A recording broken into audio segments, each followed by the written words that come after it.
피부색 때문에 한 남자가 용의자로 간주되었다. 그가 1등석에 탑승하고 있음에도 불구하고 뉴욕 JFK 국제공항 오전 6시 한국인 사업가가 1등석 구역으로 들어섰다.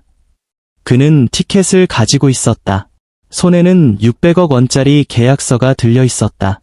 하지만 아시아인이라는 이유로 그는 제지당했다. 의심받았다. 질문받았다.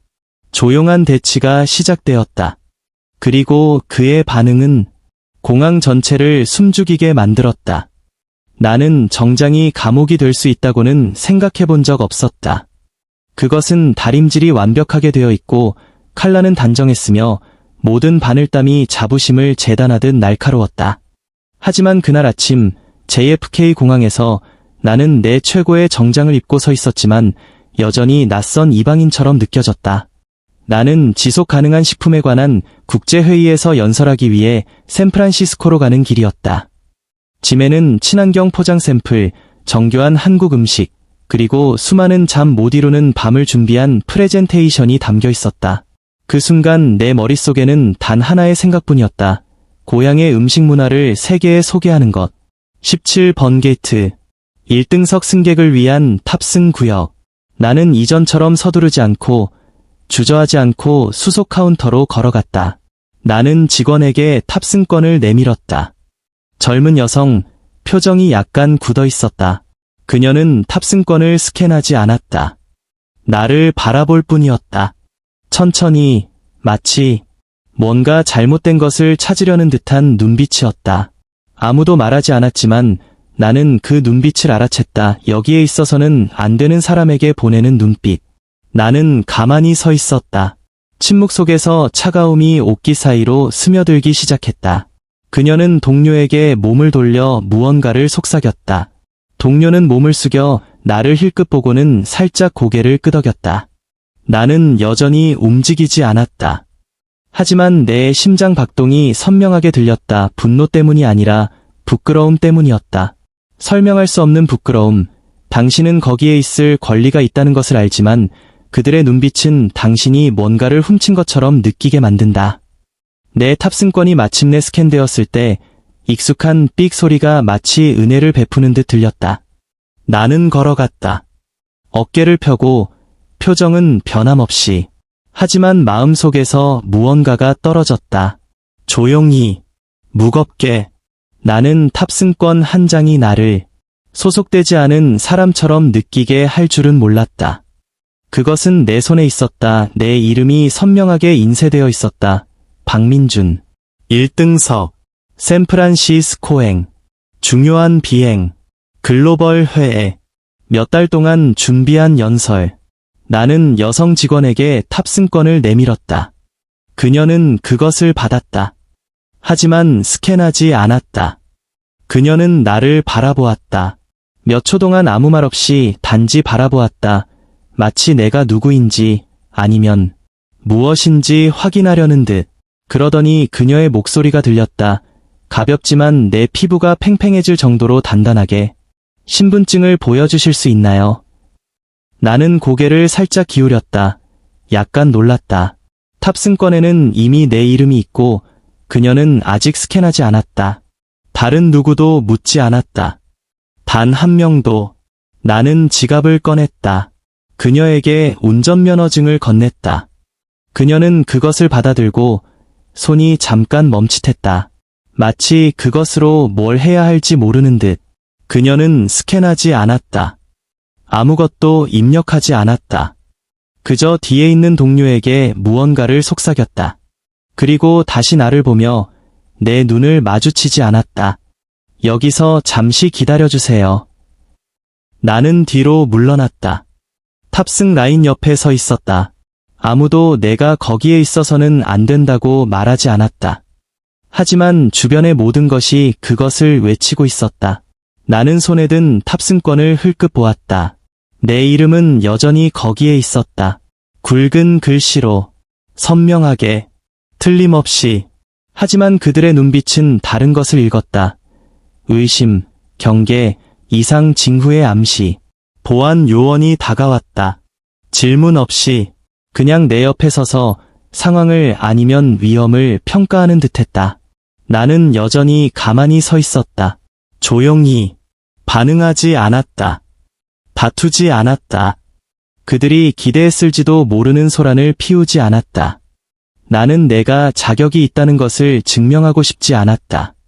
이 정장을 입고 이 1등석 공간에서 내 존재를 사과하고 싶지 않았다.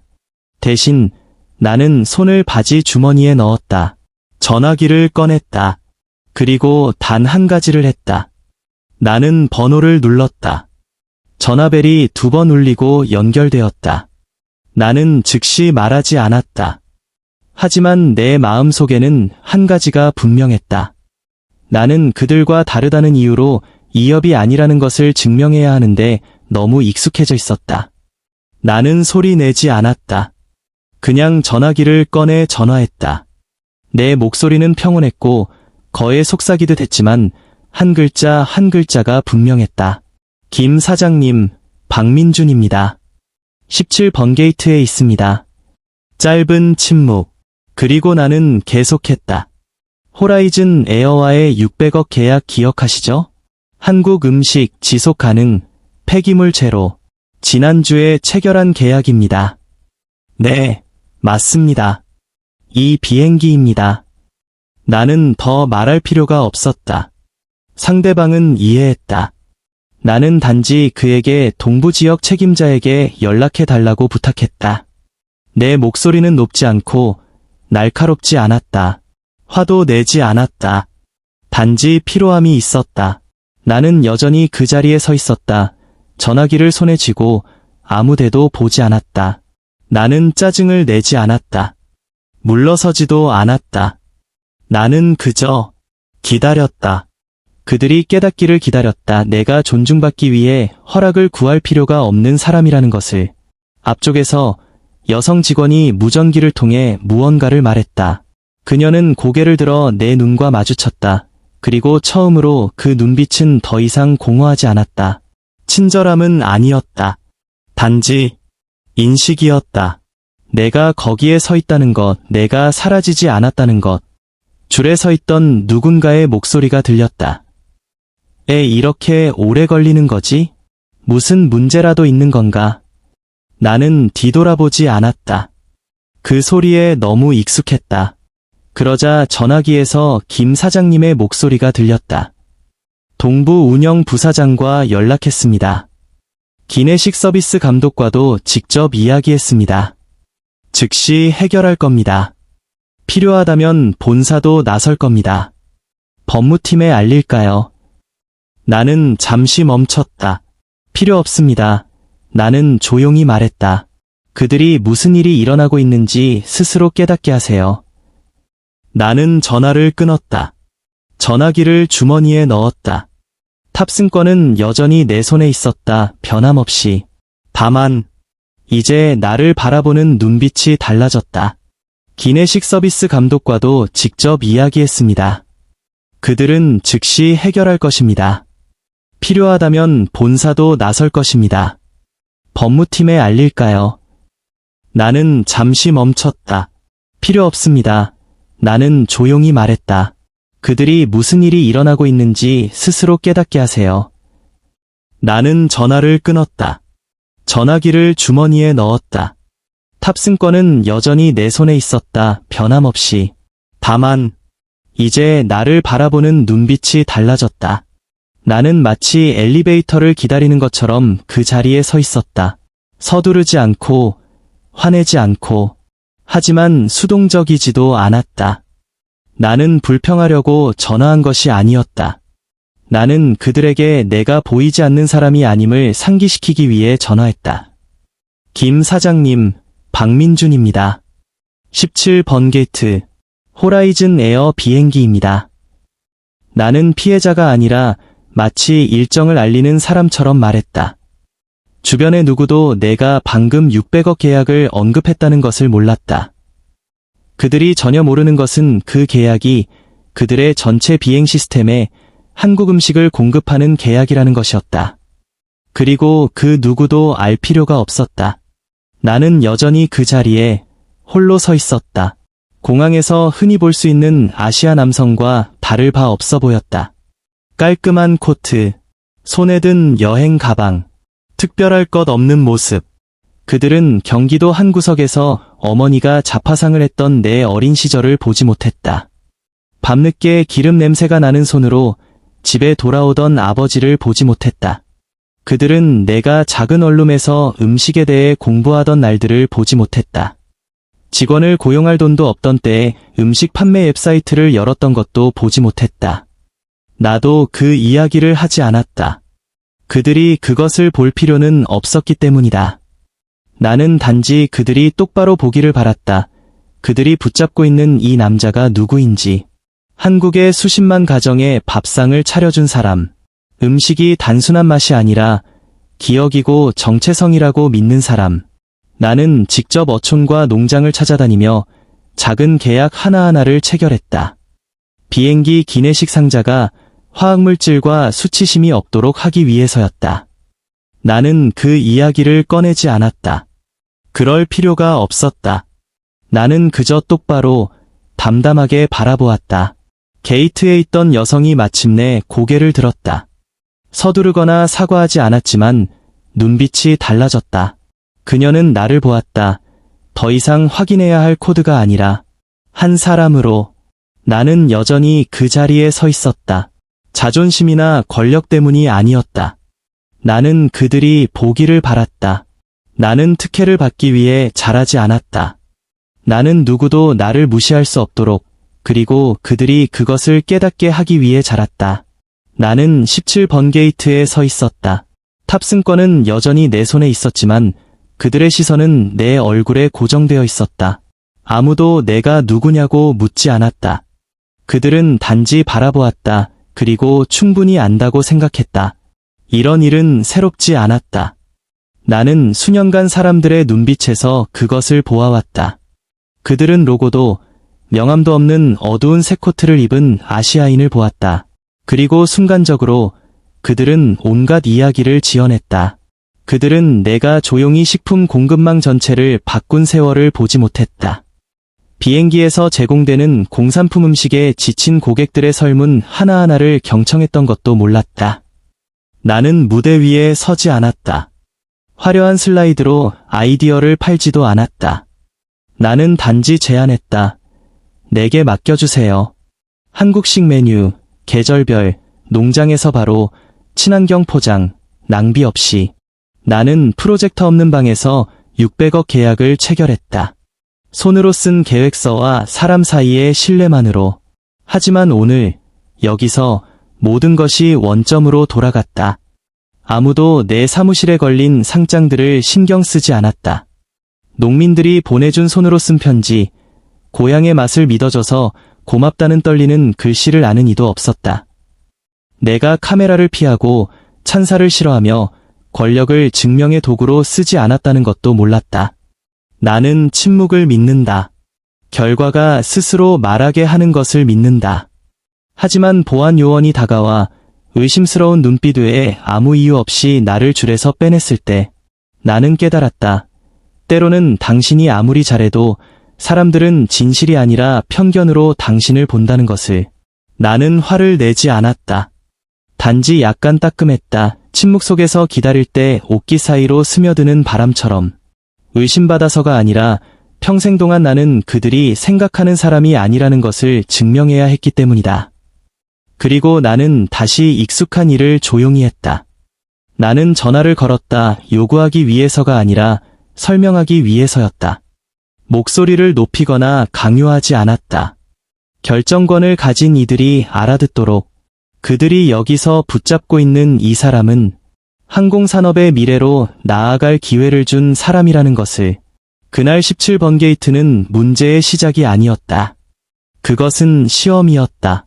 알림이었다. 누군가를 충분히 오래, 충분히 깊이 바라보면 당신은 알게 될 것이다. 박수받을 필요 없는 사람들이 있다는 것을. 단지 제대로 보아지기를 바라는 사람들. 사람들이 줄을 서기 시작했다.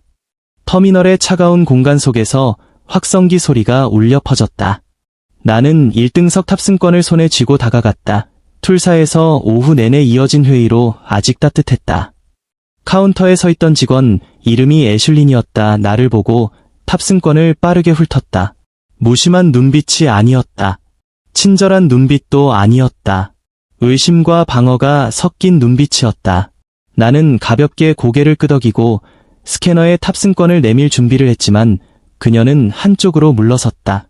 죄송합니다. 잘못된 줄에 서셨어요. 그녀는 차분하지만 날카로운 목소리로 말했다. 나는 탑승권의 글자를 다시 보았다. 1등석. 그녀는 그것을 보지 않았다. 아니면 보았지만 제대로 보지 않았다. 나는 이 느낌을 안다. 내가 잘못해서가 아니라 누군가가 그렇게 생각해서 잘못된 자리에 있는 느낌. 나는 아무 말도 하지 않았다. 반걸음 뒤로 물러섰다. 굴종에서가 아니라 침묵에 익숙해져 있었기 때문이다. 애슐리는 화면을 계속 바라보았다. 존재하지 않는 오류를 찾으며 나를 붙잡을 이유를 찾으며 녹색 바람막이를 입은 남자가 이미 비행기에 올랐다. 그 뒤로 고급 핸드백을 든 여성이 따라갔다. 그들에게는 아무도 묻지 않았다. 애슐린의 동료 미아가 다가와 그녀 귀에 작게 속삭였다. 나는 듣지 못했지만 미아의 눈빛이 변하는 것을 보았다. 그 순간 그녀는 깨달았다. 하지만 애슐린은 아직 깨닫지 못했다. 나는 여전히 그 자리에 서 있었다. 화내지 않고, 변명하지 않고, 진실이 어둠 속에서 스스로 걸어 나오도록 두었다. 그러자 내 전화기가 진동했다. 박 사장님, 김 감독입니다. 부사장이 방금 전화했어요. 게이트로 가고 있습니다. 기니 부서의 레너 씨도 보고받았습니다. 그의 목소리는 붐비는 방에서 어깨를 툭 치는 듯 부드러웠다. 나는 단지 말했다. 알겠습니다. 고맙습니다. 표정 없이, 설명 한마디 없이, 내가 서 있는 자리를 변호하기 위해 무언가를 말할 필요는 없었다. 미아가 돌아와 애슐린을 한쪽으로 끌어당겼다. 빠르게 속삭였다. 애슐린이 깜짝 놀랐다. 그녀의 시선이 나를 향했다. 그녀가 다시 속삭였다.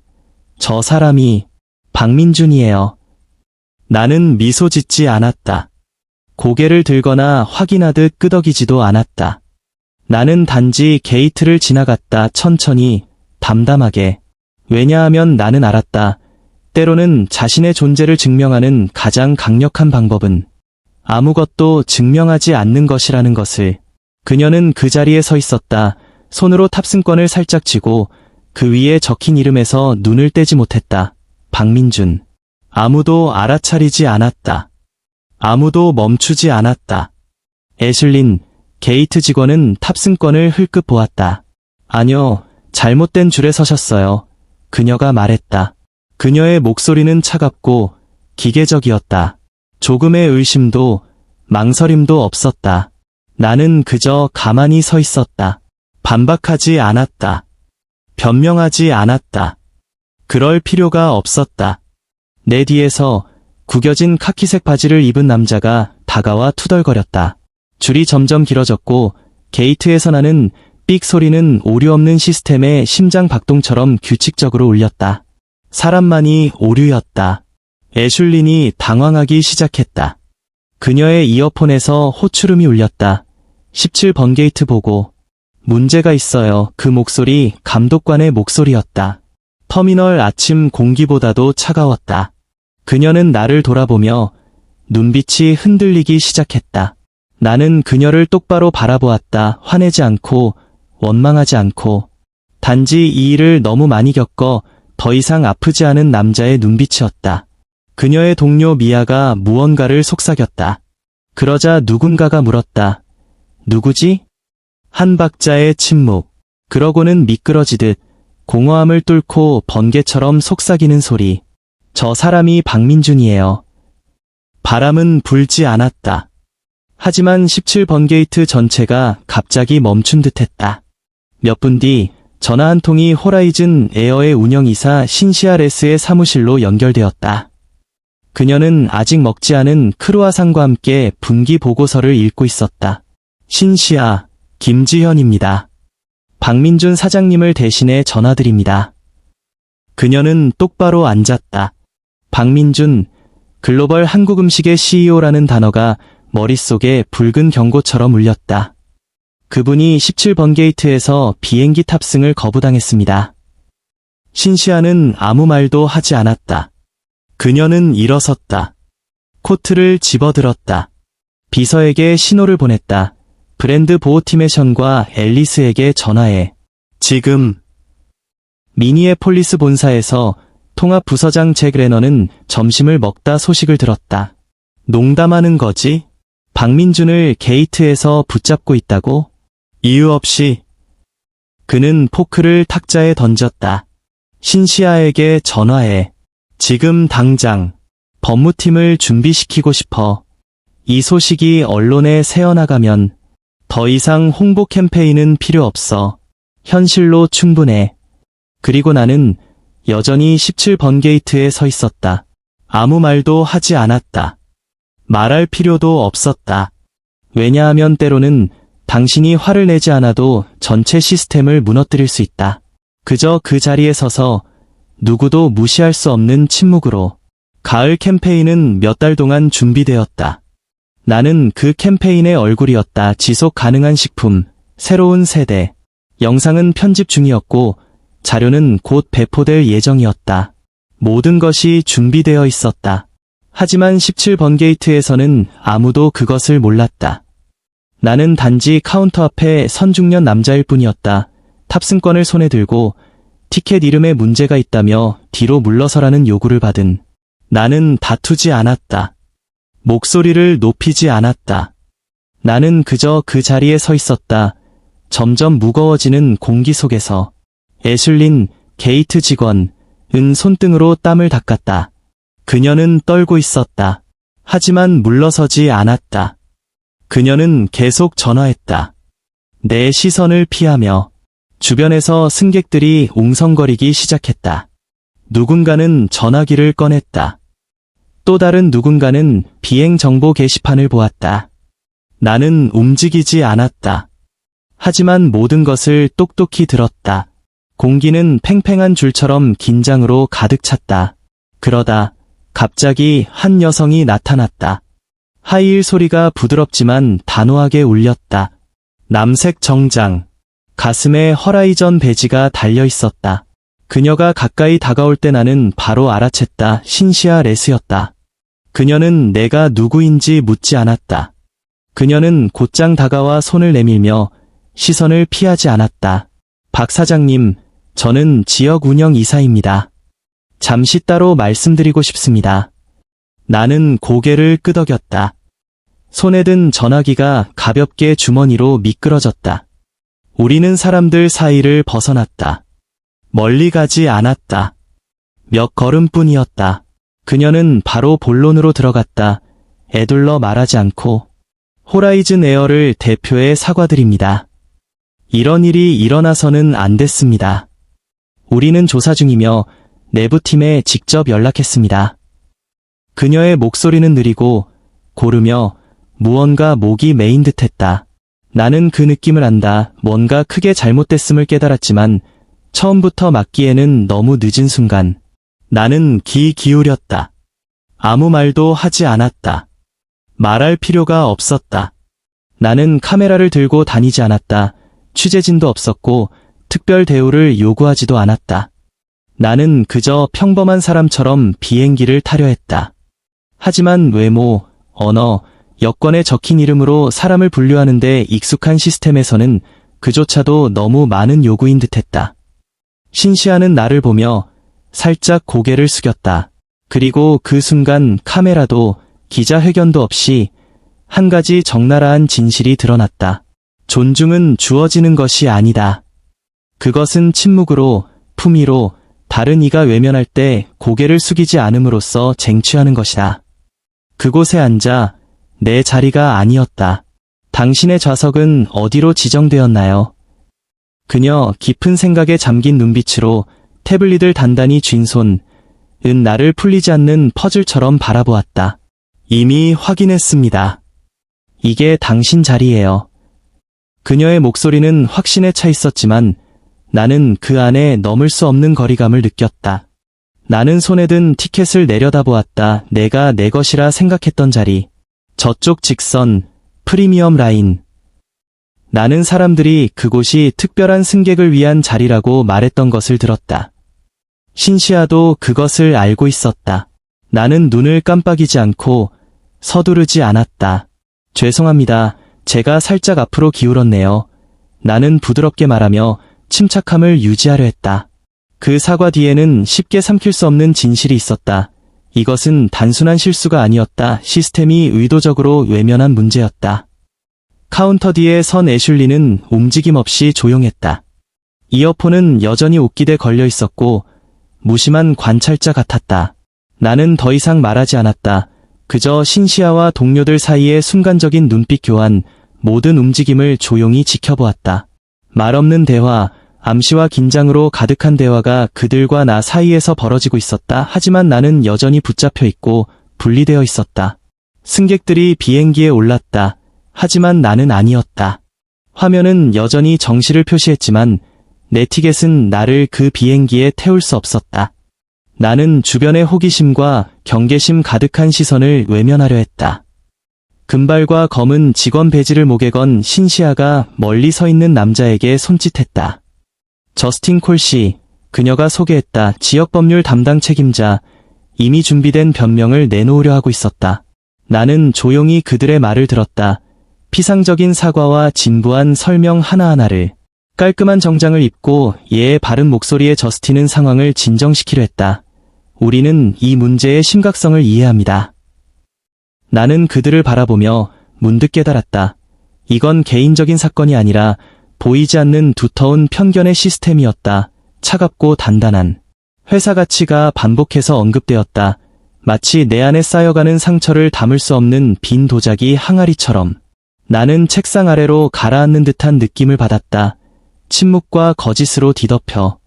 깔끔하게 차려입은 또 다른 남자가 고급 티켓을 손에 들고 있었다. 그는 티켓을 보자마자 실수를 알아챘다. 하지만 나에게는 그 깨달음만으로는 충분하지 않았다. 나는 대리인에게 전화해 설명하려 했다. 하지만 내 말은 차별이라는 두터운 그물에 걸러지는 듯했다. 나는 누구에게 더 설명하거나 사과를 요구할 필요가 없었다. 나는 단 한 가지를 알았다. 나는 평생 이 일을 겪어왔다. 단지 내가 아시아인이기 때문에. 그곳에 앉아 내 자리가 아니었지만 나는 여전히 똑바로 섰다. 고개를 숙이지 않았다. 나는 저스틴의 얼굴을 바라보았다. 가슴 속에서 숨이 막히는 듯한 느낌이 들었다. 그는 살짝 고개를 숙이며 침착함을 유지하려 했다. 사과를 드릴 수 있습니다. 공식적으로, 비공개로, 혹은 공개적으로 원하시는 대로, 그가 말했다. 하지만 그의 눈빛은 완전히 진심 같지 않았다. 나는 여전히 차가운 표정을 유지했다. 나는 공허한 사과를 원하지 않았다. 나는 진실을 원했다. 얇은 주머니에서 봉투 하나를 꺼내 조용히 탁자 위에 올려놓았다. 이건 계약서 사본입니다. 나는 그들만 들을 수 있을 정도로 낮은 목소리로 말했다. 우리는 서부와 중서부 모든 노선에 신선한 식품을 공급하는 협력을 했습니다. 고급 라운지 서비스를 포함해서 여러분의 식품 시스템입니다. 나는 신시아를 바라보았다. 그녀는 그 봉투를 무거운 물건처럼 받았다. 나는 다투고 싶지 않았고 온라인에서 불평하고 싶지도 않았으며 진부한 사과 편지도 필요 없었다. 나는 단지 아주 단순한 것을 원했다. 존중. 다음에 아무 잘못 없는 사람이 위험인물처럼 대우받을 때 제 부사장에게 직접 전화해주세요. 내 목소리는 엄중하면서도 슬펐다. 긴 침묵이 흘렀다. 근처 승객들의 속삭이는 시선만이 들렸다.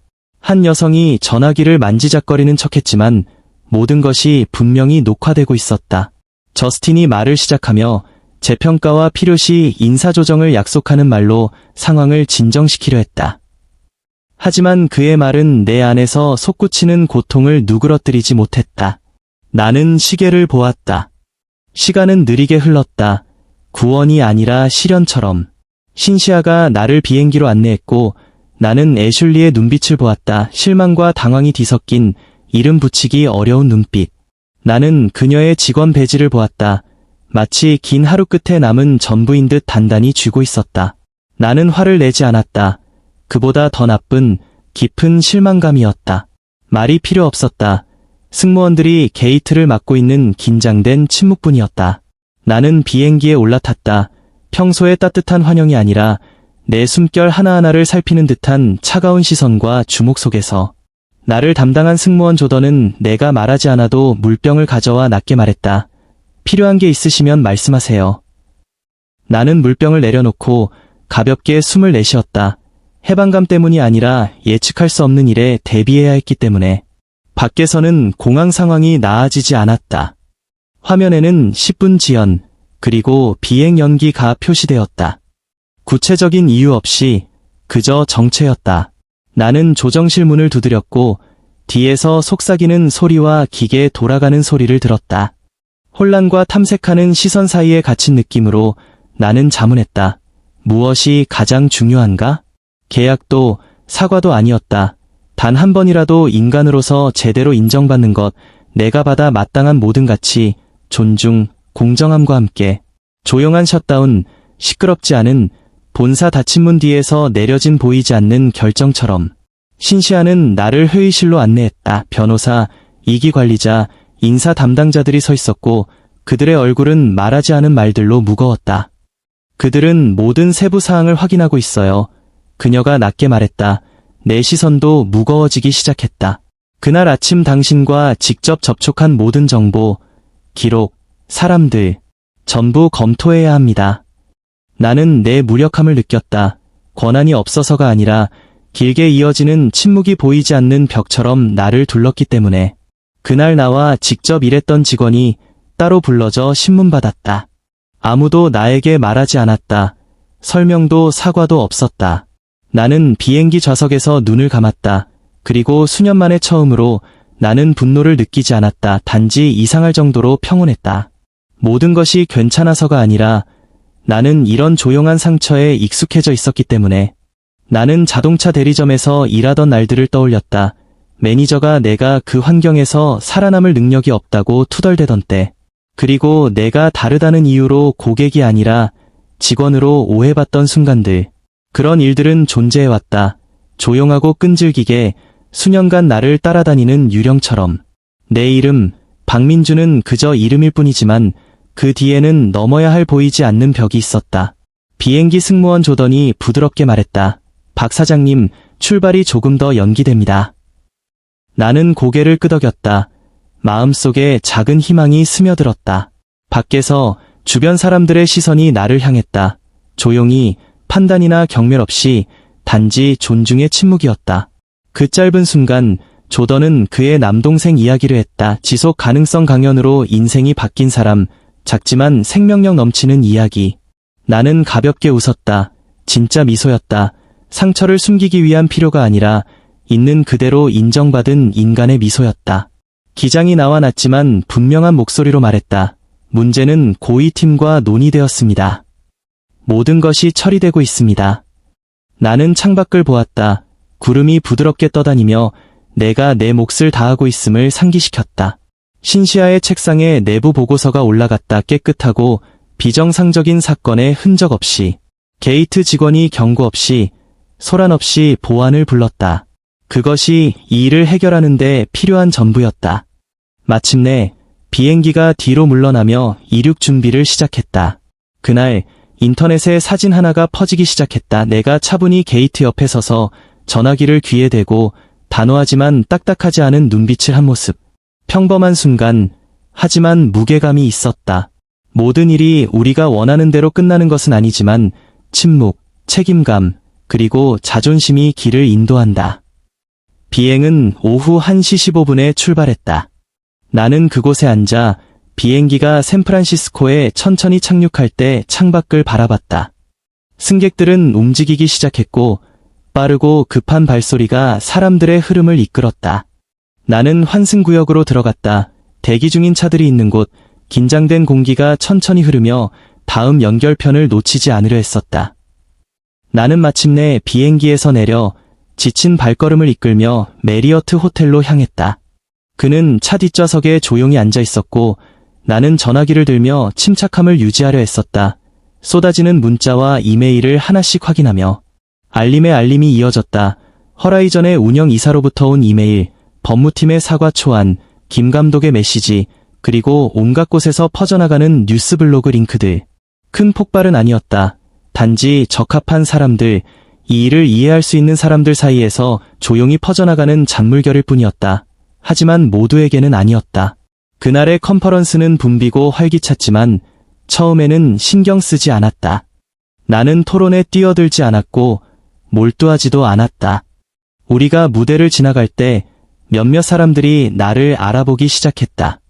그들은 인사하고 악수하며 급하지만 조용한 공감이 담긴 눈빛을 보냈다.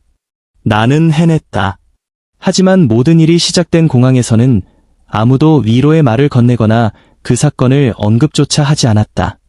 그들에게는 그저 하나의 이야기, 지나간 사건일 뿐이었다. 20분 뒤 나는 무대 위에 섰다. 17번째 연설이었다. 나는 식품 공급망에 대해 이야기했다. 회복력, 소규모 가정들이 음식을 구매하고 저장하고 운송하는 방식에 대해. 하지만 진짜 이야기는 시스템이 아니라 사람들에 관한 것이었다.